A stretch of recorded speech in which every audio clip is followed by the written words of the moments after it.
Alors quels sont les produits français qui s'exportent le mieux aux États-Unis? Alors les produits français qui s'exportent le mieux, on a 10 milliards, les exportations agroalimentaires européennes vers les USA représentent 10 milliards de dollars.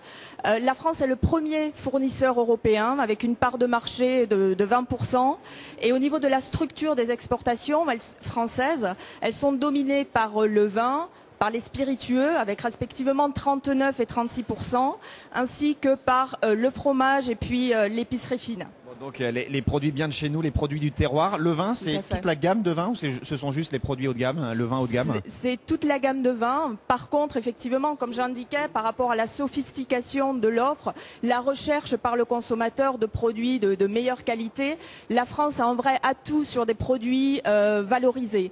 En fait, sur le segment donc particulier du vin, on a une évolution très favorable sur les produits que l'on appelle super premium et de luxe, qui sont en fait les produits, les vins de plus de 10 dollars, donc de 10 dollars à 14 dollars pour le super premium, supérieur à 14 dollars pour le de luxe. Sur ces deux segments, ce sont des segments en pleine évolution. On enregistre en fait des évolutions de 86%, de 65%, et là la France a une vraie carte à jouer. Donc on peut améliorer encore notre présence là-bas? Tout à fait, ouais. Tout à fait.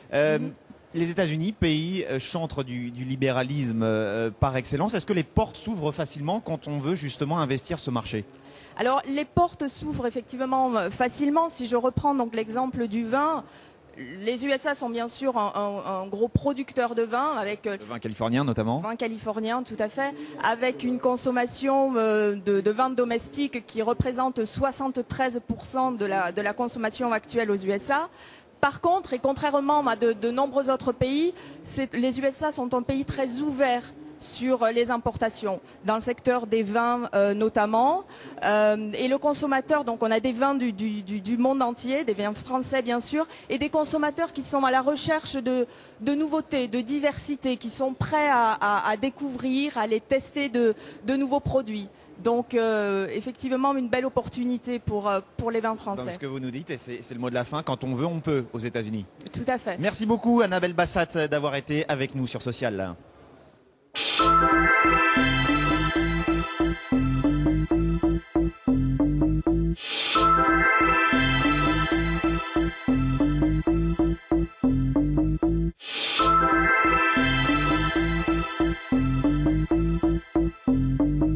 Avez-vous déjà goûté des mirabelles lyophilisées? Non? Eh bien, ça tombe bien, puisque Bruno Collin est venu nous en parler. Bonjour monsieur. Bonjour. Vous êtes président de Vega Fruits. Alors, on va peut-être rappeler, on va commencer par le début. La lyophilisation, c'est un mot un peu compliqué, c'est quoi? C'est un séchage à froid, sans hausse de température.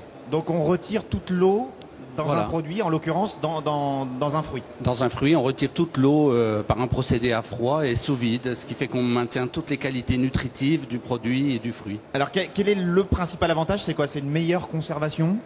Le principal avantage, c'est qu'on maintient la qualité gustative du fruit, on a l'impression de manger un fruit frais et en plus on a une meilleure conservation de tous les nutriments du fruit, les vitamines, la couleur, les minéraux, etc. Meilleure conservation, ça veut dire quoi? On parle en jours, en semaines?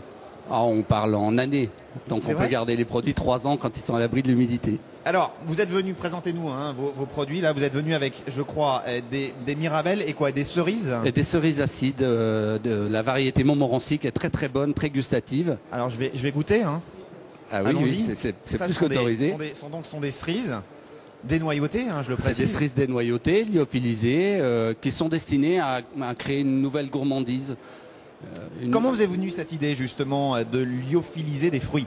Alors cette idée est venue simplement qu'on a fait des essais de lyophilisation et dans nos bureaux on a laissé traîner les échantillons sur les bureaux et puis on s'est rendu compte que tout le monde venait grignoter sur le tas et adorait ça et finalement il a fallu qu'on en refasse et on s'est dit pourquoi pas le proposer au consommateur. C'est un peu un hasard. On cherchait quand même à faire évoluer la consommation de nos fruits. Et là, on a trouvé une super solution puisque le produit peut être mangé quand on veut, tout au long de la journée. C'est un véritable snacking. C'est 100% nature, 100% naturel. Il n'y a aucun ajout, aucun conservateur. C'est bon pour la santé. C'est extra pour la santé et pour le plaisir. C'est une technique innovante, c'est nouveau. C'est nouveau. La technique lyophilisation n'est pas forcément innovante, mais Non, mais appliquée à adapté des aux fruits fruits, entiers, voilà, ouais. oui, Ouais. c'est complètement innovant. Alors, on les trouve où vos produits? Est-ce qu'on peut déjà les acheter dans la grande distribution ou dans les petits commerces? Non, pas encore, puisque c'est le premier jour de lancement du produit. On vient de les ensacher et donc là, on va seulement les distribuer dans les prochains jours. Donc là, l'idée de votre présence ici au Cial, c'est quoi? C'est d'essayer de vous faire connaître et de trouver des distributeurs? Voilà, c'est nous faire connaître, trouver des distributeurs, des circuits de distribution. On pense au GMS, bien sûr, à la grande et moyenne surface. On pense à tous les magasins spécialisés, les stations-service, cinéma, les lieux de loisirs, les magasins de sport. Oui, à la limite, on peut en trouver dans des distributeurs de. Bien sûr, des de distributeurs barres automatiques. chocolatées, enfin, voilà. Oui, c'est bien meilleur qu'une barre chocolatée puisque c'est 100% fruits.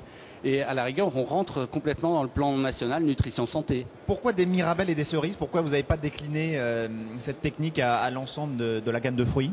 On va le faire. C'est en projet d'élargir la gamme de fruits. Pour l'instant, ce sont deux fruits qu'on produit dans notre région, les mirabelles de Lorraine et les cerises Montmorency. Donc on a commencé par prendre avec des produits régionaux, des voilà. produits locaux. Est-ce que vous avez déjà des retours sur l'intérêt possible de pays étrangers sur vos produits? Oui, je pense qu'on a commencé la commercialisation en Italie, où les Italiens sont friands de snacking, d'apéritifs, et donc ça a l'air de fonctionner assez bien. Le packaging n'est pas tout à fait le même pour l'Italie. Ah bon, c'est-à-dire? Il est un peu plus grand et parce qu'ils ont l'habitude de partager des apéritifs au bar, donc on a choisi un packaging plus adapté au marché italien. Et là, on a voulu un packaging plus adapté aux 15-25 ans ou 20-30 ans en France sur une petite confiserie de poche en fait. D'accord. Un sachet comme ça vaut combien? Moins de 2 euros. Moins de 2 euros. Et il y en a, attendez, je vais essayer de chercher, il y a quoi? Le poids net, c'est 15 grammes? Oui, il y a l'équivalent. Alors 15 grammes en lyophilisé, ça paraît très peu. Ouais. Mais en fait, c'est l'équivalent de 150 grammes de fruits. D'accord. Donc c'est une belle portion déjà. D'accord. Et les sachets ont toutes cette forme-là? Il y a pas de différentes tailles ou différents poids Non, pour l'instant, il n'y a qu'un modèle. 15 grammes. Voilà, à mettre dans la poche, à consommer quand ça vous fait plaisir. Merci beaucoup Bruno Collin et bon salon à vous. Merci à vous.